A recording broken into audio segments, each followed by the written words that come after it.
Hello, ladies and gentlemen. Welcome to the first episode of Season 3 of the HI Soapbox. I am happy to finally have this friend of the show on, not as a guest, not in the peanut seats, but finally as a fully fledged guest on our show.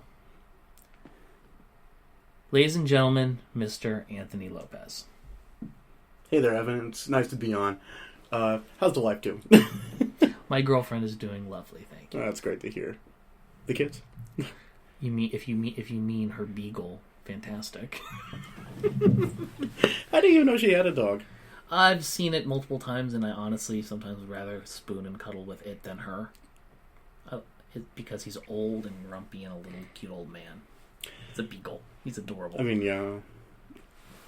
My cousin has a beagle, too. It's like a cross between a beagle and a bloodhound. I love hound dogs. Yeah, the unfortunate thing is... Hound dogs and bully breeds. Yeah, the problem is that it has, like, barely... Every single health issue on the goddamn planet. Well, no, not like that. Yeah, I mean, maybe he's fat. He's just flat out fat, and he's fixed. He's also very attention needy, and he struggles to get on the couch. And I'm like, man, you're lucky you're cute. But it's great to hear. Yeah. Anything recent happened to you lately? Or, something vague enough that you don't want to put on the podcast? In terms of, or is this a general question? Or it's like a greeting. Are you digging for something special? No, it's a greeting thing. Like, I'm basically asking, how are you? I'm doing okay. But I'm putting like the extra note of like, don't say anything, any fuck shit. Yeah. I mean that you don't want to put on. Yeah. I've been just job hunting a bit. It's been a pain in the ass, to be honest. But it always is. Yeah, but it's like now I'm walking into corporate America with a rock solid year of like hard work behind me, but no college degree. Yeah. That said, congratulations on your graduation. Yes. So I don't know if you mentioned this on the podcast. Well, okay. So, ladies and gentlemen, as I've probably mentioned in season 2, I was a member of the Year Up program in Wilmington.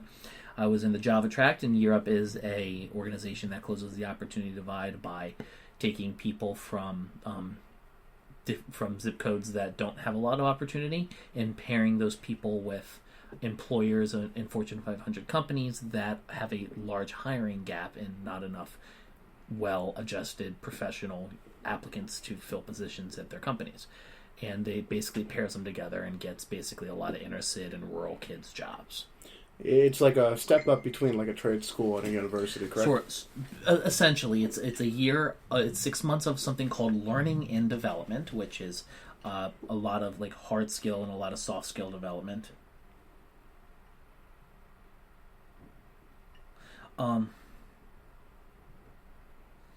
Sorry. That's fine.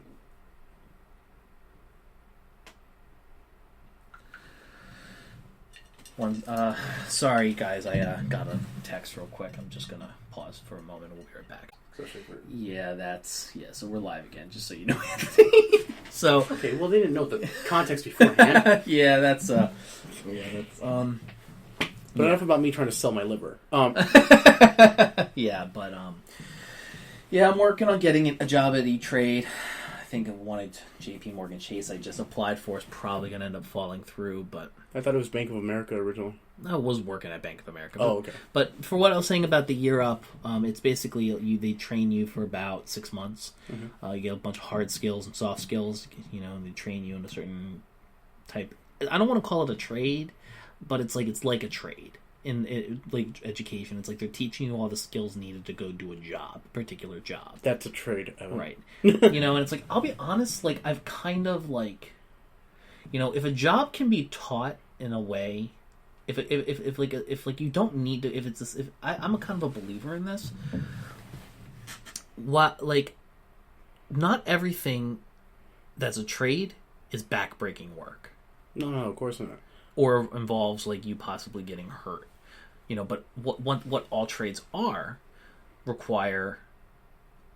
You can get on the job in a relatively short amount of time, but you always have to keep learning. You can never stop learning. If you stop learning, you stop being as desirable in the market.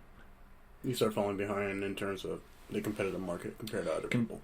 Tell me how computer programming is any different. It is ravenous with that. It is aggressive with that. You have to be up to date with either, depending on your field, like if it's hardware, you got to be well aware with like what is the newest like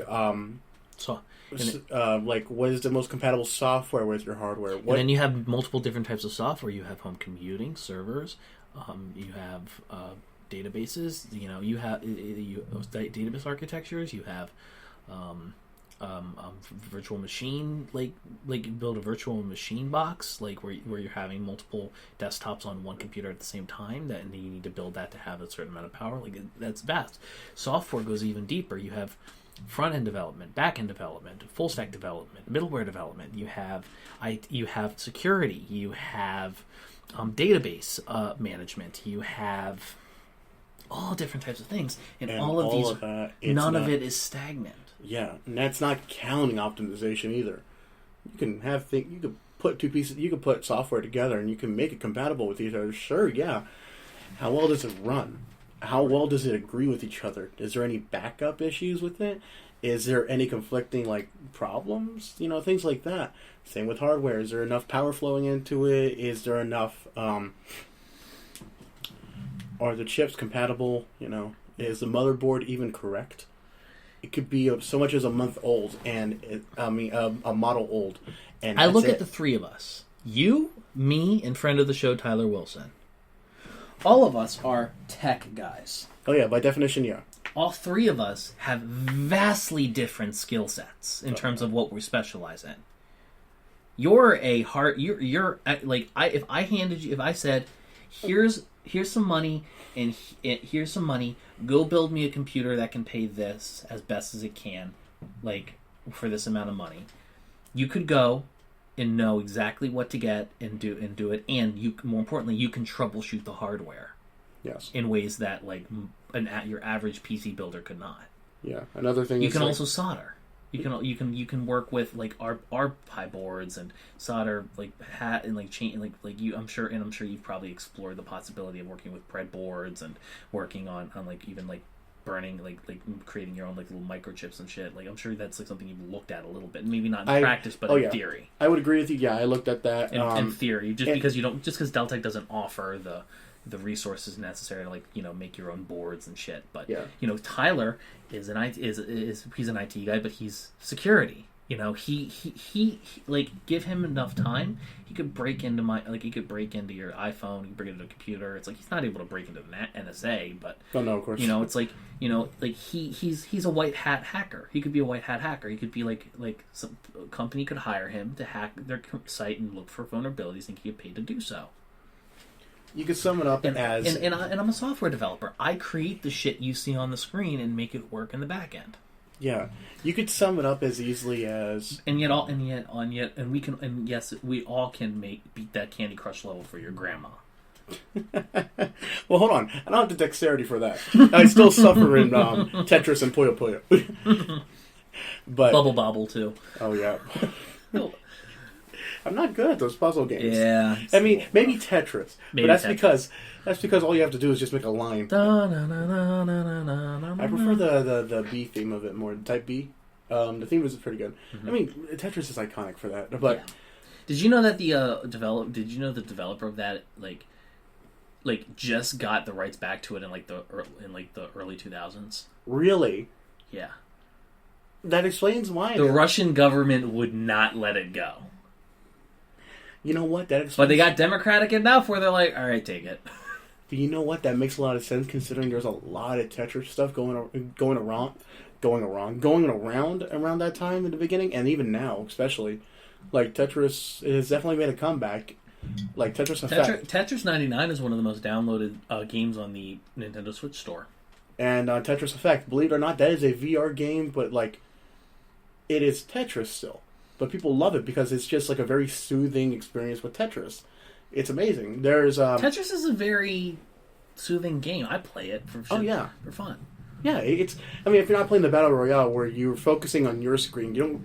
The whole thing about that is you focus on your screen. You don't pay attention to anyone else. My thing about it, honestly, is I paid the $10 for the full version of the game. Yeah, isn't it free if you already have the online service? I bought it beforehand. That was before it came. Yeah, before they add that little offer. Yeah, I think it started off as a free trial first, and then the full version, and then it cost like $10, but it was $10 to play Tetris. I mean, yeah. It was $10 to play legit Tetris. Yeah. Which I'm like, it had like 6 other game modes with it, and I'm like, you know what? Like, I would pay $10 just to play like regular Tetris on my Switch. Tetris is like it is the original phone game. It's the Minecraft of 40 years ago. I would say Candy Crush. Like it is the titular Angry Birds before Angry Birds kind of game where you just sit down, you play it, and that's it. You know, you move on with your day. Nothing wrong with it. It's just easily consumable. Exactly. You go through, play a couple rounds, and you move on with your day. Yeah. I said Minecraft just recently, so let me get your opinion on this. Okay. My buddy Will, co-host of the Babelbox podcast. He wasn't the fella in our Discord. No, that was Thomas. That was Thomas. That was Tom. Thomas is a really, really good guy. I respect him a lot. All right. Will does not own Minecraft. Okay. What's the problem? So, Thomas kind of said something very poignant in a separate Discord channel that I have with them. He said, and I quote, that Minecraft is kind of like one of those things. It's like the essential game tone. It's not owning Minecraft is like not owning any board games in your house or owning a deck of cards in your house.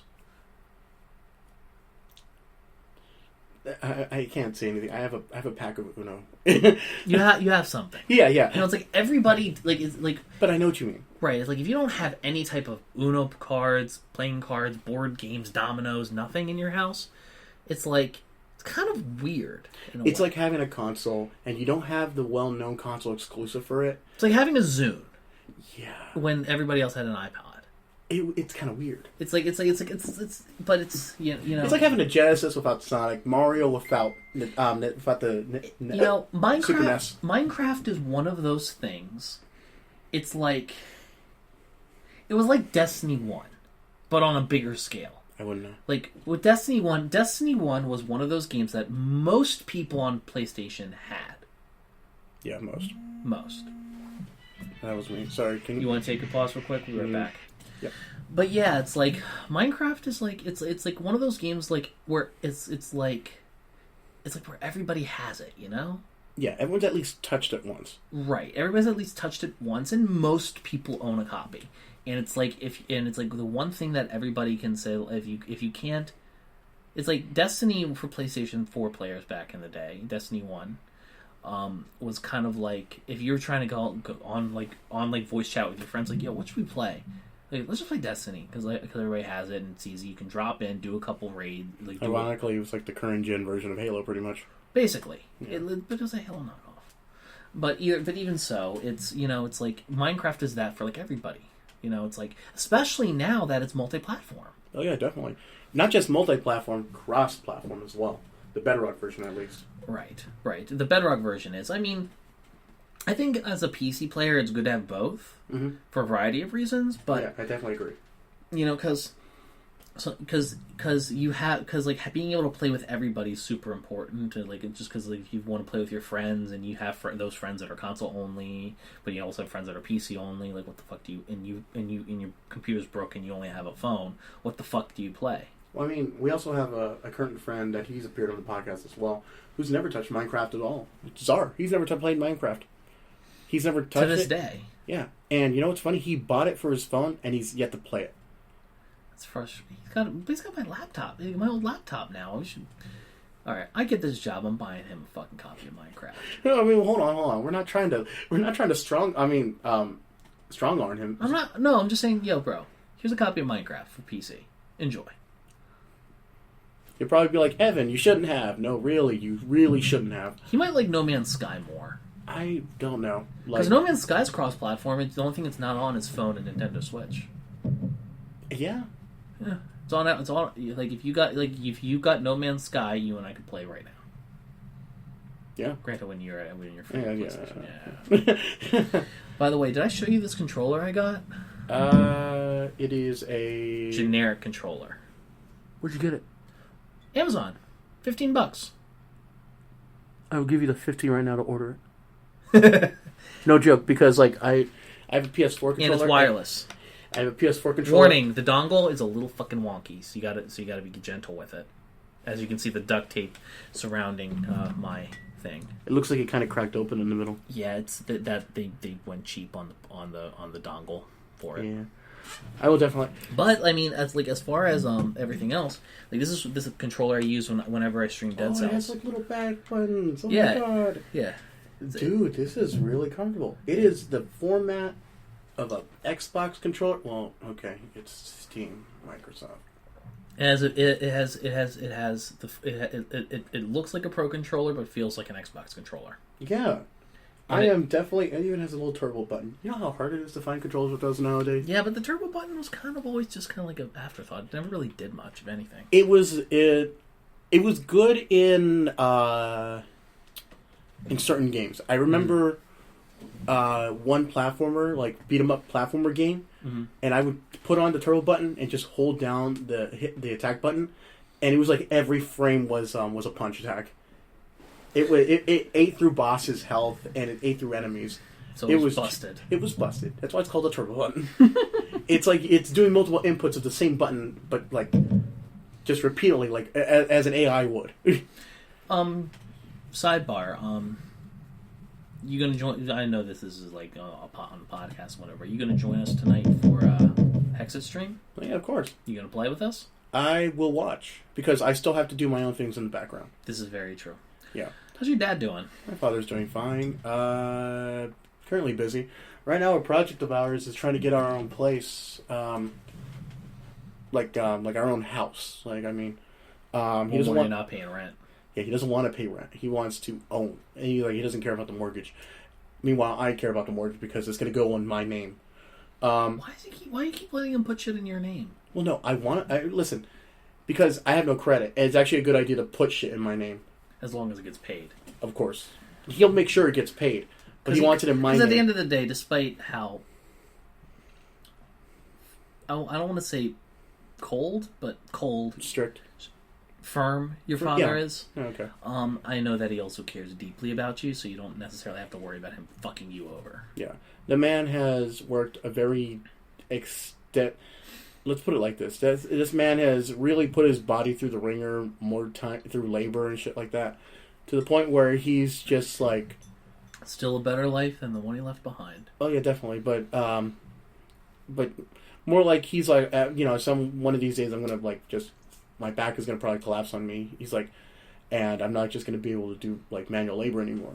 You know, I at least want and he would tell me he would tell me like I want you to at least like have something set up. He's like, I know the college. He's like, I want you to graduate college, and I keep repeating to him like that's going to be something that's going to be done no matter what. Whether if worst comes to worst, he's not around, I'm still going to do it. I swear to God, bro. But he wants me to at least like have like another follow up, which is like a house or something, just in case that I don't have to worry about a place. Why aren't you going into Europe, dude? Yeah. Dude, one of the tracks is data analytics.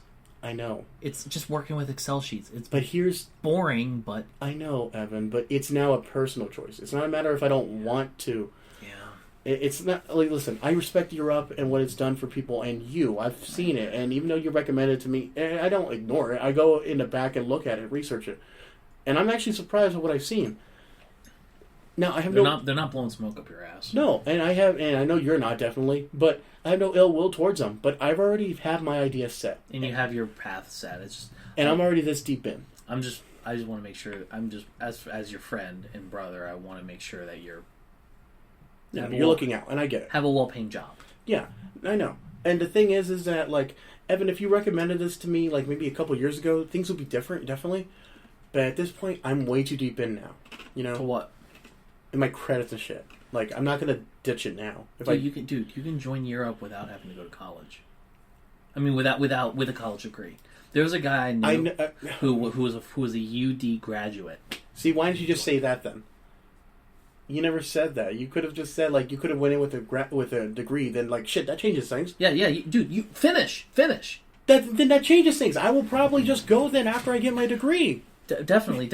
Tom, our friend of the show, Tom Bennett is actually applying as we speak to the program. See, you gave me it's not your attention, but you gave me.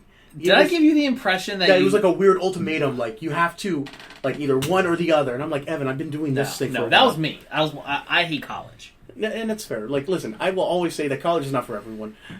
Do I recommend to at least, like, attempting it? Yeah, of course. Can I make a recommendation? No, what's up? Don't go for the job tract. I'm telling you. Okay, I'll keep that in mind. Because you already know how you feel about coding and programming. Oh, God. Here's the thing. There's a reason why I'm strictly a hardware guy, people. It's better. It's so much better. Especially for the Wilmington one, which you'd be going to. Hmm. You'd be much better off in data analytics. You're probably gonna tell them their background. They're probably gonna want to send you to the boot camp, which is 3 days long, and it's I believe it's JavaScript. Yeah, like database and like analytics, I'm fine with. Right, and you can but you'll ultimately have the choice on whether or not to go into Java or data. Yeah, I'll probably pick data and just say and make it clear to them, like, hey, I've been coding for years, and I'll do it if I have to for a credit, but I really don't want to. Yeah. And the thing about the Java track is it's hard. It is demanding, and God bless his heart, I love Michaela, my Java programming teacher, but by God is he a fucking taskmaster. He's a... Oh yeah, I remember you like just legitimately just having problems with it. I didn't have a problem with it. I was honestly one of the stronger candidates, so I didn't really have as much of an issue. No, but you still had some issues, so that's the thing. No, not with him personally. It's just other people definitely did. I will say though, like I did jokingly call his class throat punch 101. Oh yeah, you said that during the graduation, and I was, I hope they. At the same time, I hope they were recording. At the same time, I hope they weren't. But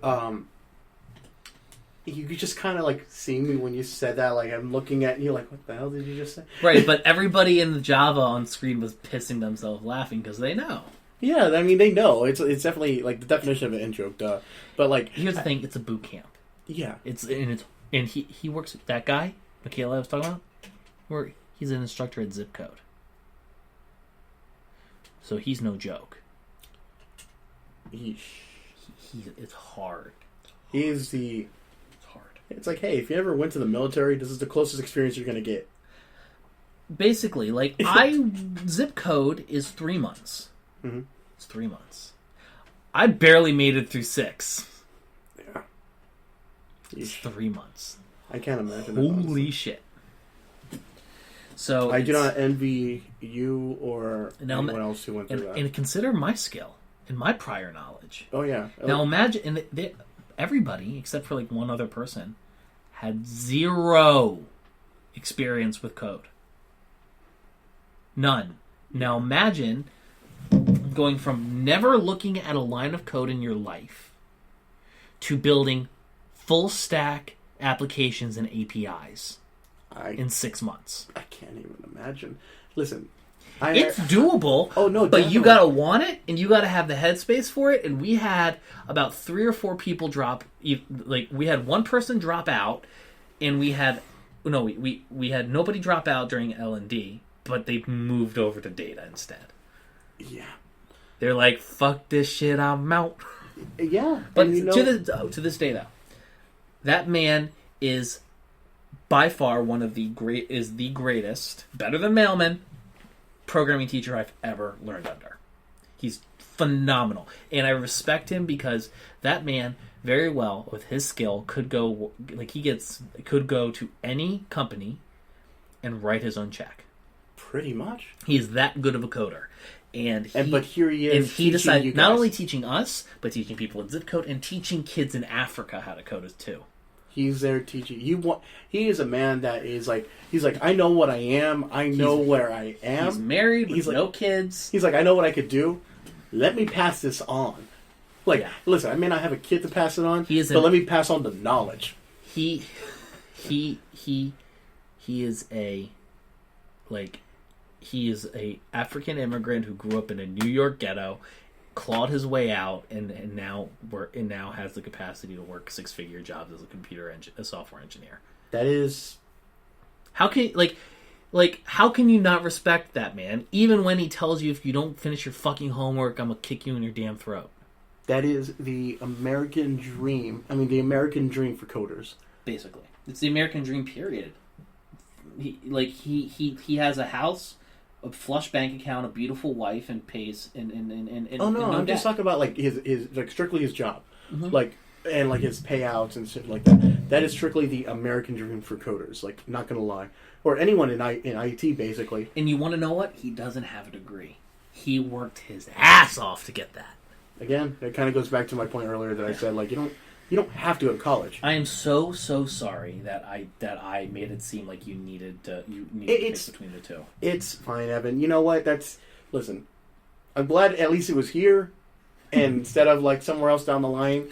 Because how old are you? I'm 24. Oh, you need to apply now. Yeah. That or when's this your last semester? If things fucking work out. Can I ask you a favor? Apply right now. Because here's the thing. I'm getting my bachelor's first. Dude, the cutoff date is like, I think 24 or 25. So it's like this, like before you turn, like you gotta get in. I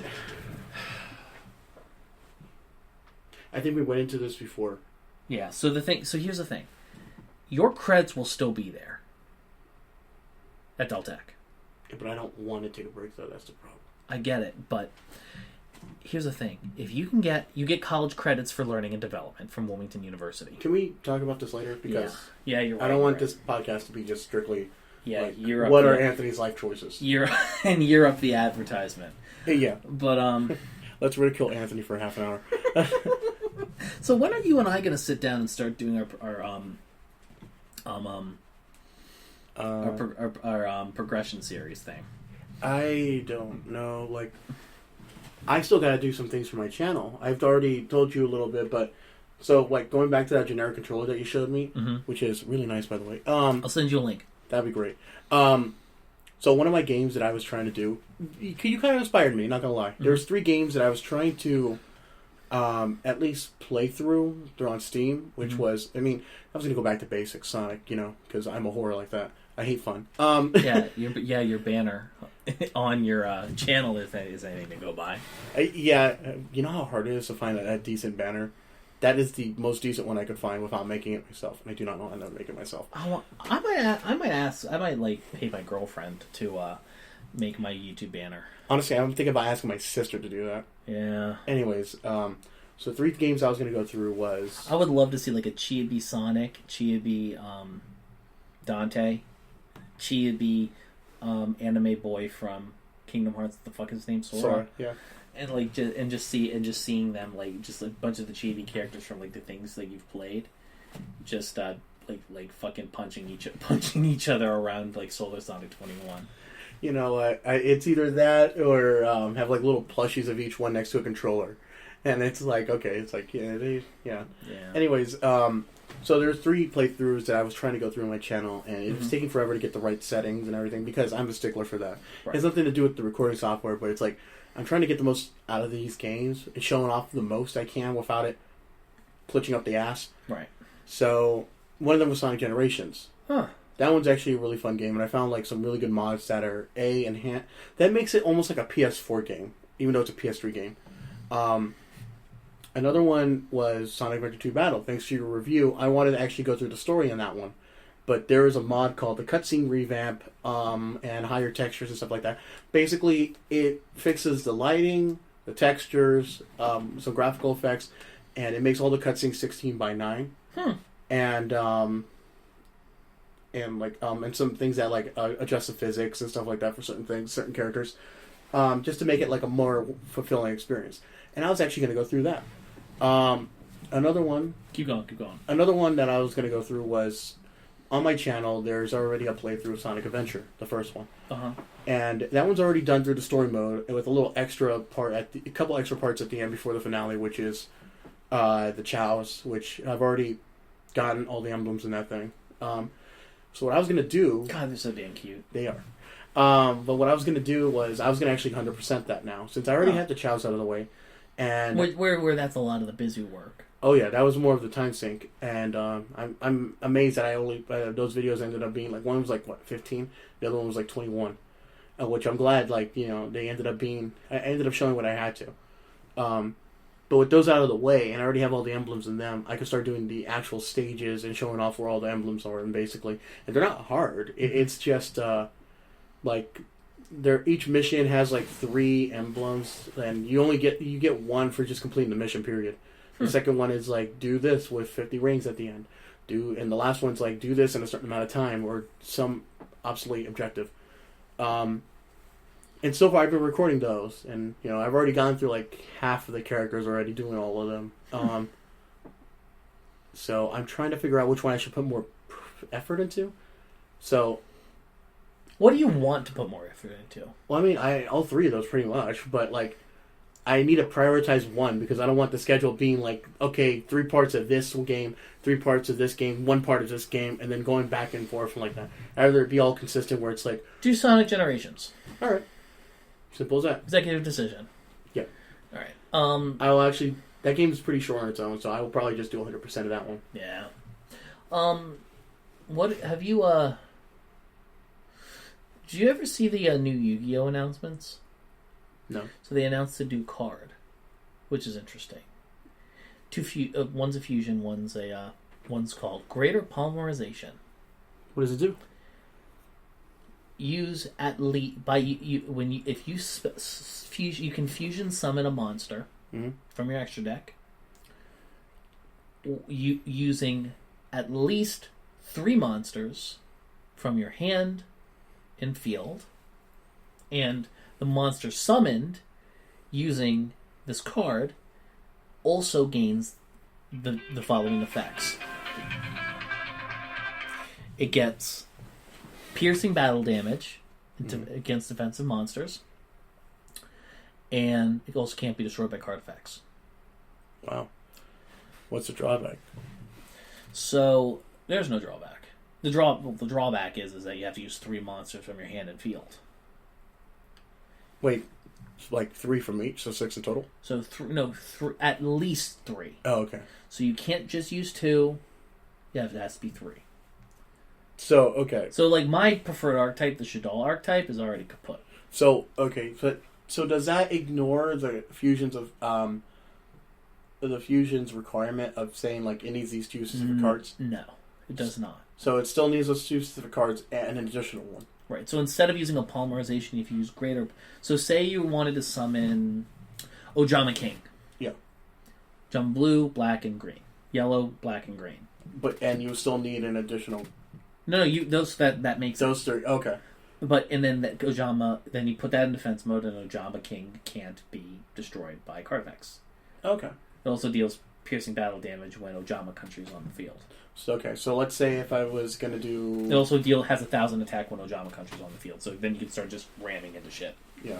So let's use a lesser fusion like Cyber Twin Dragon. That one only requires 2 Cyber Dragons. Can use it. Yeah.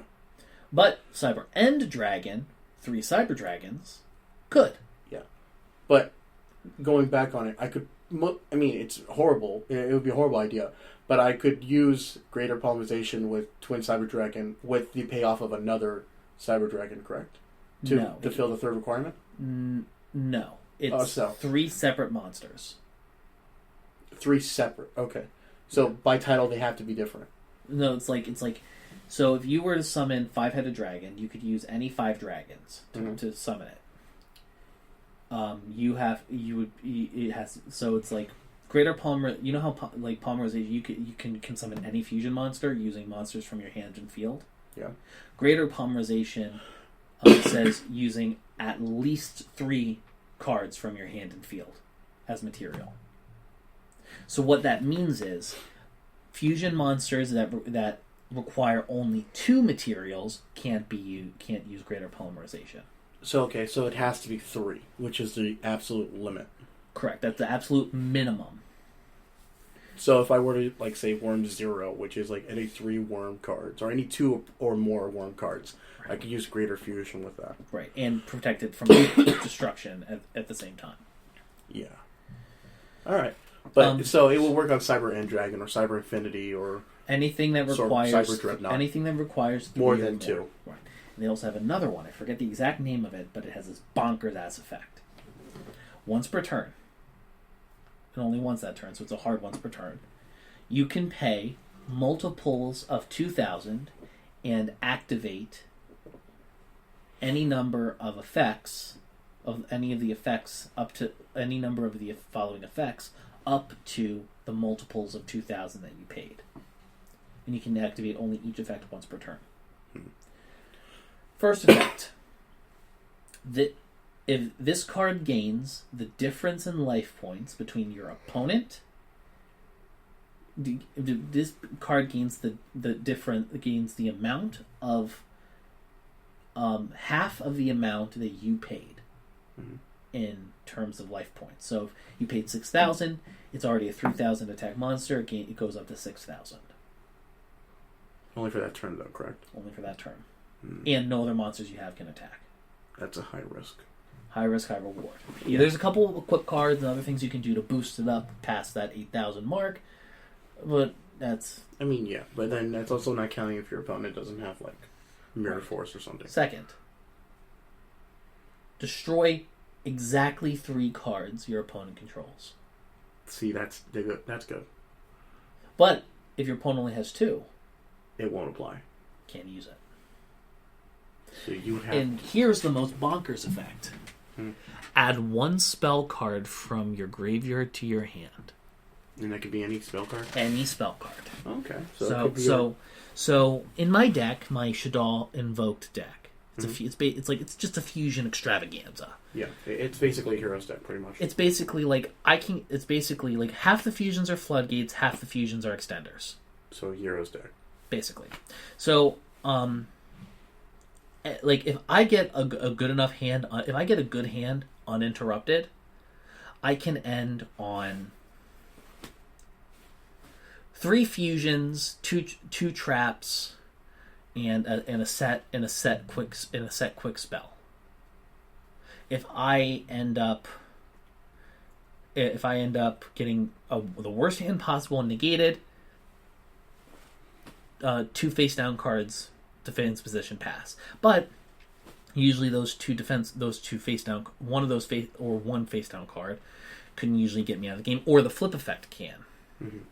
So I'm never really totally out of place. But most of my biggest extenders, especially my +1s and getting cards back into the deck, Pot of Avarice, Slash Draw, Foolish Burial, Super Polarization, all of these are cards that aren't part of the archetype that I would want to use. But with this card, if I summoned it, there you go. Yeah, definitely. But you want to know, but that monster that I mentioned earlier, that fusion, guess what its materials are? 1 Synchro, 1 Xyz, 1 Link. Doable, but expensive. Yeah. So it's much rather be something like a super polymerization target. Yeah. Yeah, definitely more of a super polymerization. Yeah, because as a guy who just stops at XZs... Because here's the thing. I mean, stops at Synchros, like, I ain't playing that shit. Yeah, and well, the XZs some XZs are pretty cool. I mean, yeah, and they're basically more efficient synchros. I mean, yeah, and they're not hard to figure out. Like, basically, just have 2 of the same star number. The links make some level of sense too. You know, they basically remove. I'm not doubting like it makes sense. Well, I'm just saying they streamline Xyzs into being something even simpler. The one thing I don't understand are fucking pendulums. How the fuck do they work? I stopped at synchro, and I'm comfortable at synchro, and that's it.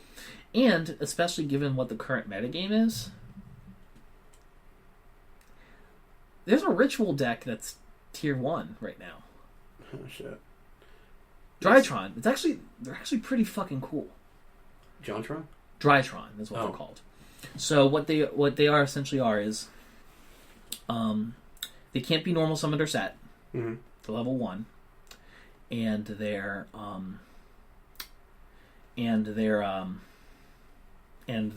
fusion spell can fusion any monster, like based on like having it add up by having its attack by like taking the ritual monster's attack and using monsters that its attack add up to that by multiples, I think, of 2,000. Mm. And all the Drytrons are 2,000 attack. But they're all level 1. They're all level 1, but they can't be normal summoned or set. They have to be special summoned. Yeah, of course. So here, you want to know what's interesting. Cyber Emergency. They can be Cyber Emergency is a staple in the deck. If you remember, Cyber Emergency, you can add 1 Cyber Dragon or 1 light machine monster that can't be normal summoned or set from your deck to your hand. Yeah. And that's why Cyber Emergency has spiked in price. Oh, shit. They also have another ritual called Cyber Angel Ben 10. You know what's funny? I don't use Cyber Emergency in my deck. Really? No, I don't. I never really used it because it's like most of the Cyber Dragons already in my deck already reached a requirement to just special summon on their own. So why would I need an additional card to do that? Get prototype, use machine duplication. Pretty much, yeah. And even then, like I have 2 decks, and prototype is just straight up not in it. Then if you got an extra machine dupe, you can in your hand you can get like that third Cyber Dragon out. Pretty much, yeah. And Cyber Dragons don't exactly need polymerization to fuse. No, they got Overload Fusion, Machine Fusion. What else? Verte. Yeah. Infinity doesn't even need fusions, period. It just like says, hey, do you have this many in your graveyard? Chimera Mega Fleet. Yeah, Chimera or I prefer Infinity more because Infinity is less costly. But it's basically like, hey, if you have these ones in your graveyard, just remove and play. I might end up throwing a Chimera Mega Fleet Dragon in my extra deck in my Shadal deck. Because I have a 5-card tune engine for deck thinning that ends with a Toon Cyber Dragon. Yeah, that would work. Counts as Cyber Dragon. Yes, it does. And you can summon Chimera Mega Fleet, Chimera Tech Mega Fleet Overdragon, or whatever the fuck it's called, by using a monster in the extra monster zone as material. Yeah. Plus a Cyber Dragon on the field. Ooh, that's nasty. Yeah, that's why I love Cyber Dragons, because they are. I mean, it's pretty easy to beat them. Like you have to just limit your opponent's summoning, and that's about it. And I'm fucked from there. Yeah. But like if you don't do that, basically it's not even about overwhelming. It's more like just pure strength that rips through. Right. It's like for you. Like my thing is that like what y'all need is like another negation monster. Because Infinity's not it. Like, Infinity's not it. One Infinity. And he's a staple for a while. Right, and he's not enough. Like, and it's like now, like, I could easily get around to Infinity. Even nowadays, like, Overfleet is, like, the one you really build up to, because it just is once it's made, it's, like, almost impossible to kill by normal attacks. Mm-hmm. And even if you do kill it, you could just easily summon another one, because it would reach the requirements for another fusion. Definitely. So... I mean, and it goes back to, like...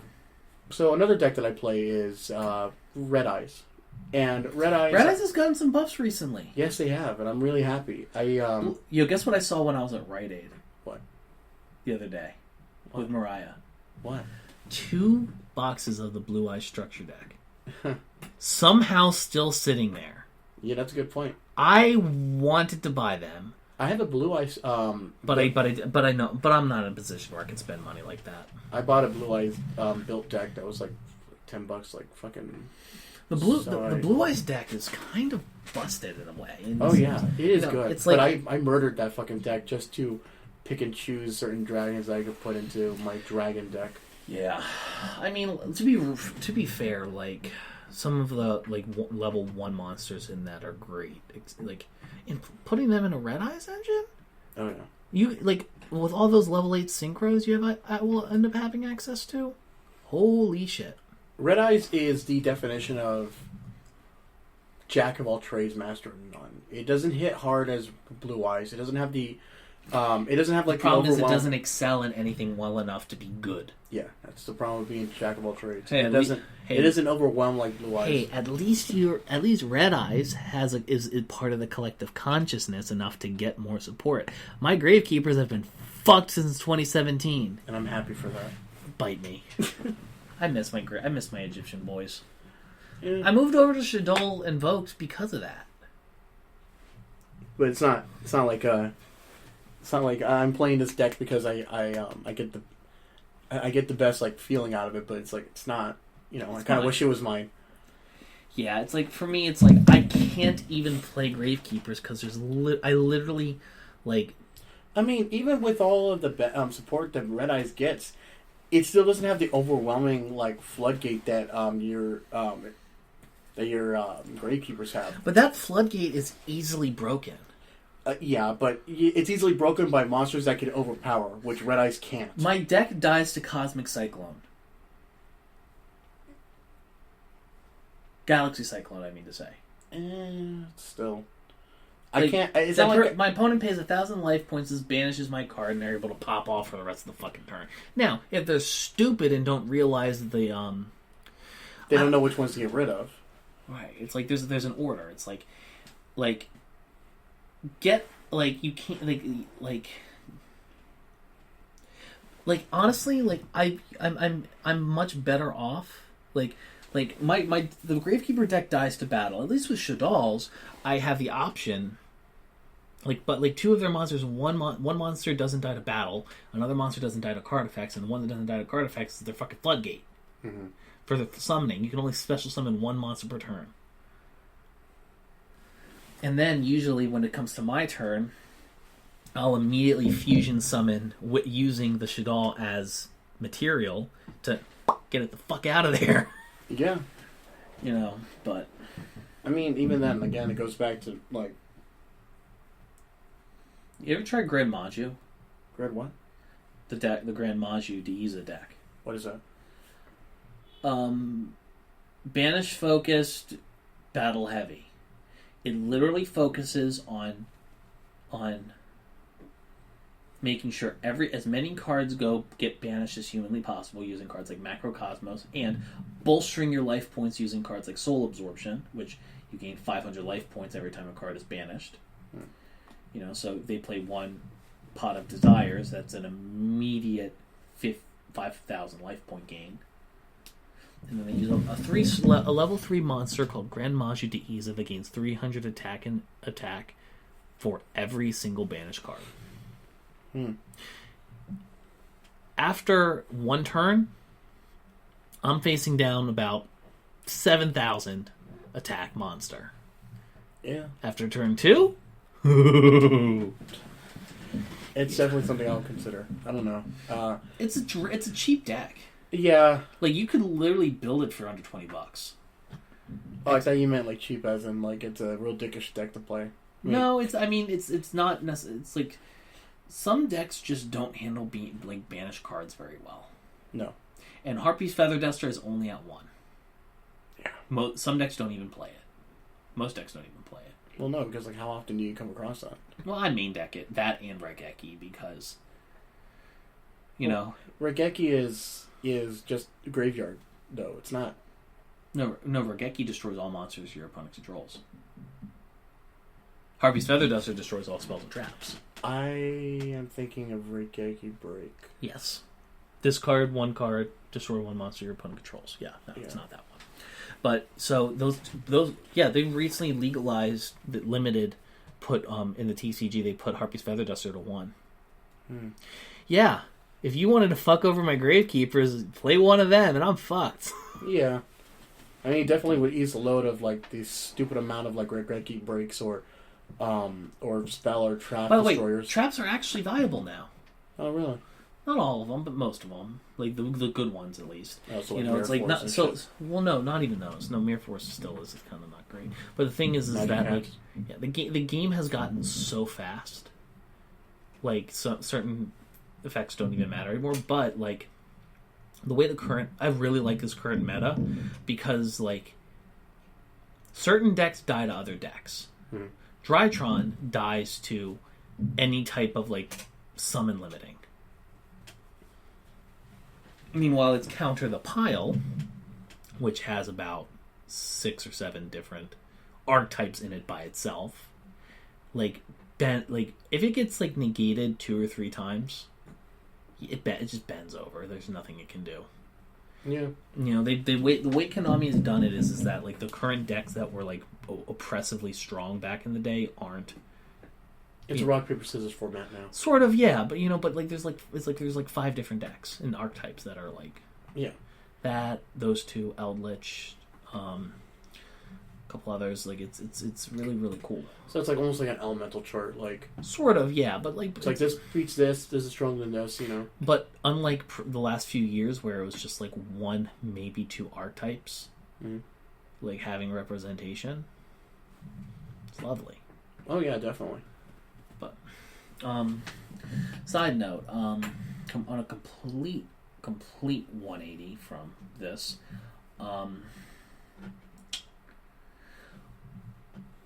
have you, what's up? When are you going to start streaming? I streamed a couple of times. Why haven't I seen it? You're on my YouTube channel. So when... Alright, so... and they're sporadic, and I don't talk. That's fair. You should do it on Twitch, though. Nah, I'm comfortable with my YouTube channel. It's just so it's easier to manage. Because I have all the videos in my one spot, and I can at least organize it from there. You know, I kind of like the fact that the reason I picked Twitch is because like I can edit like certain parts of the video away, and I don't actually have to download it and re-upload it. I can just edit it within Twitch's ecosystem, push it to my YouTube Clips channel, and call it a damn day. Yeah, that's fair. YouTube doesn't really have that. The most it's like... and they have more interaction in terms, depending on the games you play as well. Yeah. And a payment structure in there as well. It's just, you know, it'd be nice. It would be nice to like do it all within my own ecosystem, but I don't know. It's like I kind of like having my main YouTube channel be sort of a refined, like this is A, B, C, D, and E. Like this is it. Like this is like highly edited content I make and series I make, and then I have the Clips channel for everything else. But I don't know. Like I've only streamed like a couple times. Like one was Sonic Mania, the other one was like Devil May Cry 5. Well, you know what? Recently, one of them was Scott Pilgrim versus the World, which was you were able to get a copy of that. Yeah, it's called a download. Yeah, in a physical copy though, I would have loved to get. It's the one that the cover of it is a replication of Sonic Adventure, and I'm like, okay, that's funny. Yeah. I was playing with me and Czar. And Ben and CJ. I wasn't expecting CJ. We learned very quickly that game is not made for online support. Well, with Nintendo's online support, because oh man, it was a shit show. So me and Czar, we're thinking about like going back to the cutting board, and if we're gonna stream that, it's gonna be on our own dedicated channel. The only reason why it wasn't on our dedicated channel originally was because I had to verify it, and I thought I did, but I didn't. And it's like, wait 24 hours, and it's like, fuck. Yeah. And it's like, well, we're doing this in like 2 hours, so my channel it is. Yeah. I there's a part of me that wishes you guys were on like Twitch too, so we could like do cross streams and stuff and stream at the same time. But then again, we can still do that. Like if you wanted to like stream Minecraft on your stuff and have your Discord live and all that with it, like, it'd be cool. Mm-hmm. But right now, I just want to get my own little backlog of my videos first finished. And then, well, I mean, thanks for telling me, like, I'm going to do Sonic Generations now. Yeah. Which is not going to be hard to do. Like, I can just get on that immediately. Right. Right now, now it's, like, not just busy work. It's just, now you just got to, like, it's skill-based. Yeah. Yeah. I'm really looking forward to doing the progression series, Name Pending. Yeah. Sorry, that was a... I know. We're kind of like, let's start wrapping up and doing the shout out segment. Okay. Yep. Shout out to boy Sean. He's been killing. He just released about a week and a half, 2 weeks ago, his most recent Anime Punch video. Mm-hmm. It was just talking about how the original Dragon Ball, and oh boy, that piece of media was made in a different time. Oh yeah. Yeah, it's a little rough. Oh man, Roshi is definitely the roughest part of it. Yeah, that's. Oh god. I don't know why Japan still likes that stereotype though. Like they still do to this day. Like, so like it shows up less. Like you creep. Yeah, it's because they don't let them talk as much. Well, no, I'm talking about like that stereotype itself of like the creepy old man. Like they don't show him off. Or Minata from fucking My Hero Academia. Who? The creepy short guy. Oh yeah. Nobody likes him, and I don't know why people still. Because it's easy humor in Japan, and just Western audiences have just like moved past that as cheap humor. Yeah. Again. I didn't like it when I was a kid either. It always kind of made me uncomfortable. But moving on. Yeah. Shout out to my buddy Will. Me and him do the Soapbox podcast every week, starting going forward at 7:30 Tuesday nights. You can sit down and check it out and kick it with us on Twitch Live, or pick it up on or pick it up on the on wherever you get your pods. You can listen to the Soapbox podcast. You got anybody want to shout out, Anthony? Well, me and my friend Czar are on a friend of the show. Yeah, friend of our show. We have a dedicated channel. We don't have anything on it yet, but I'd say keep an eye out for it. What's the name? The name of it is just Guys Being Dudes. It's called Guys Being Dudes. It started off as a joke. Y'all are adorable. It started off as a joke where it was just it was like some stupid naming thing where it was just being me and him in a car. It'd be like, it's like, it's just us, just guys being dudes, dudes being guys, guys being pals, pals being buds, buds being amigos, amigos being friends. And I want to record that, put an auto-tune on it, and let that be your fucking intro. Pretty much. But we don't have anything on it yet. But if anything, we're going to probably stream some point in the future. I got to get my own channel stuff finished. Mm-hmm. And then me and Czar got to find a date to do that. But we'll start... Make it a weekly thing. Oh, yeah, definitely. We'll probably make playthroughs of it first. I mean, we'll stream, and then the stream will be cut up to do like more playthrough kind of ideas. I'll just cut off a lot of fluff. I would love at some point to do like a collaboration where it's the three of us basically doing what y'all do, except we're on my Twitch channel. Oh yeah, I mean like the channel may have been made by me and Czar, but it's for all of us. It's within our friend group. Like, so if Ben wanted to come on and do something, it's like, yeah, Ben could come on and do something. If you wanted to come on and do something, I might make a short. I might make a Let's Play series for you, and ask you to put it on your channel and just credit me back for it, trying to get a little cross contamination. But ignorant. But yeah, it's just things like that. Let's see. One more plug. Yeah. Another YouTube channel that you should probably be on the lookout for is Cal Visions. I was just about to say, continue. I was literally. Yeah, go ahead. This little YouTube channel is made by a bud of ours, CJ Perry, also known as Calvin Joshua. I'm sorry. Verbal tick now. Calvin Joshua, and so far he already has a few videos on that channel. But on that channel, he has done some repaintings of shoes that he's bought over the years. He shows the entire progress for that. Go give him a sub. Yep, and as of now, he has his own nice little studio setup. He is. I've seen it. It's nice. Yes, and he's going to start streaming or recording himself, and then our friend CJ, he's a pretty aggressive, boisterous kind of guy. So in his own way. Yeah, and so if you want to watch a guy watch the world burn, he's the type of guy. I think right now he's playing Fallout 4, and he is really. I might go. I think he's still editing it, but like That's nice. ask him about it, and I think it's just him fucking around and like burning this, burning Let the it all world. burn. Yeah, and he God. watches, and it's like, man. Ladies and gentlemen, thank you so much for joining us for our first episode of Season 3, and we'll see you guys in the next video. Hope you have a great season. Later.